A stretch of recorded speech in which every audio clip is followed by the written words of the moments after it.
tsy misy soananako azoarina aminao ary ny amin'ny olona masina ambonin'ny tany ireo olona tsara laza sy sitako indrindra velo fahoriny izay manovan'Andriamanitra takaliny kiafo fa ny tombo faheokavana kristika dia tsy angozozo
mba hahazo ny fahatokiana be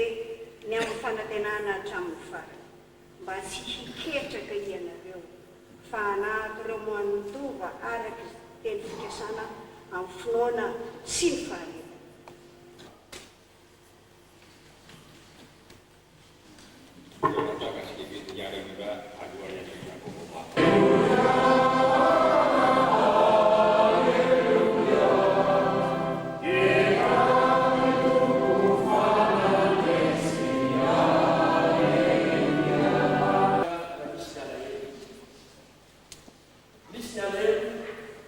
Fahatsiarovana zany loza mahatsirafina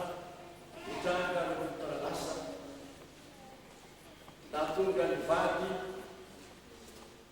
nitonga tena tampoka nahatonga ny zanaka nikamboty nahatonga ny firenena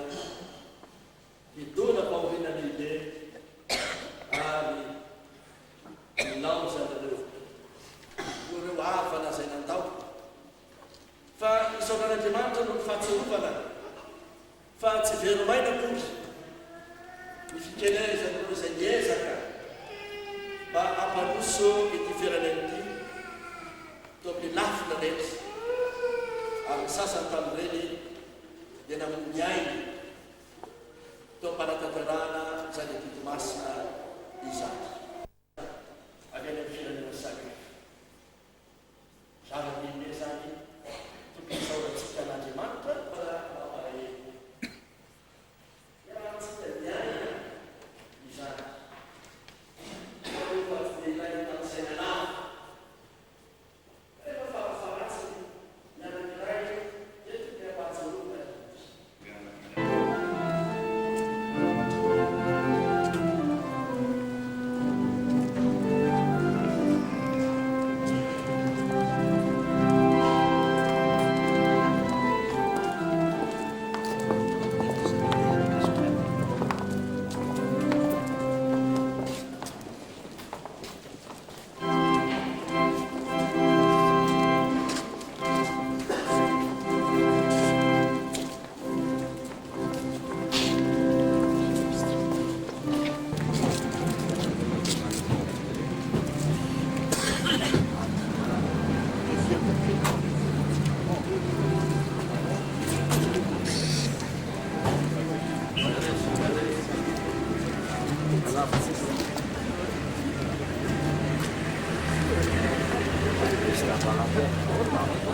Está